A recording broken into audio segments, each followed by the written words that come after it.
Vrede, familie, vrede. Ek hoop het gaan goed en wel met een en elk.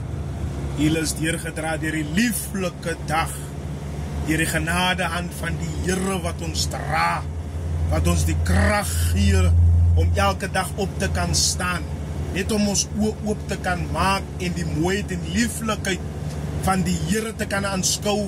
Dit is al reeds 'n wonderwerk uit die magtige hand van die Here. Nou, as een ding wat ek nie van hou nie, is dat dit, as dit kom by 'n suurgelowige, 'n gelowige wat sy gesig altyd nors, wat hang, as amper so jy jaag my weg van jou af. Vriendelikheid kos ons niks. As maar net om jou energie daaraan te sit, om te sê, die vrede van die Here en die glans van die Here, dit moet oor jou lewe rus. Sodat jy siele kan trek, net om 'n smile te kan gee, al moet dit 'n fake smile kan wees, terwille van 'n siel. Vat die suurigheid weg. Ek noem het sommer suurlamoengesig, uitgedroogde lamoengesig, 'n droë lamoen wat oud geraak het, wat sy sap uit is. So lyk 'n nors mens. Next time as jy nors is, dan kyk jy na 'n suurlamoen wat verrimpel is, en dis lamoen wat sy sap uitgedruk is, wat kragteloos is, wat smaakloos is. Dan kyk jy daarna.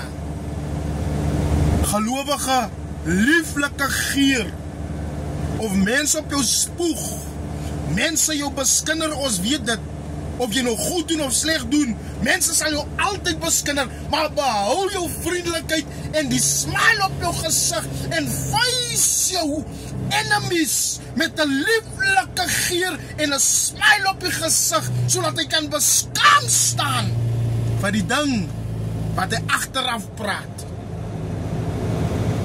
Net deur hy vriendelikheid breek jy die jukke, breek die bande. Net deur jou vriendelikheid bekeer mense. Is deur u se vriendelikheid wat ek nou by die Here is. Ek het nog nooit u suur gesien nie. Ek het nog nooit gehoor u gaan deur 'n stryd hier. Maar as mense jou getuienis hoor, dan sal hulle sê, mense sal nie sê nie, van u het altyd 'n smile op die gesig het. Het u al gehoor al daarvan het? Nou, daai is die ding wat ons van praat. Daai is die ding wat ons van praat. Gelowige, sy gesig uitdrukking moet baie verander wees en moet 'n verskil maak tussen die ongelowige en hierdie wêreld. Daar moet 'n aantrekkingskrag moet daar wees.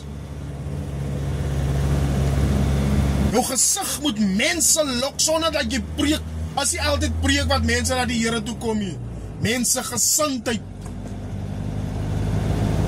Laat mense tot inkeer kom. Laat mense berou kry. Laat hulle jou beskinder, man, ons het gewoond. Lewe net jou lewe vir Christus. En beeld dit uit met liefde. Al jy hoeveel hoop is skuld, laat jou skuld op jou gesig hang nie. Wêreldwys jy nou klomp hoop skuld nie. Hoe gaan die Here vir jy help as jy baie klaar en die skuld hang in die gesig? Ons sal moet regkom. Kom in die vrede van die Here. Kom in die lieflikheid van die Here. Het 'n lieflike smaak. Die Here seën.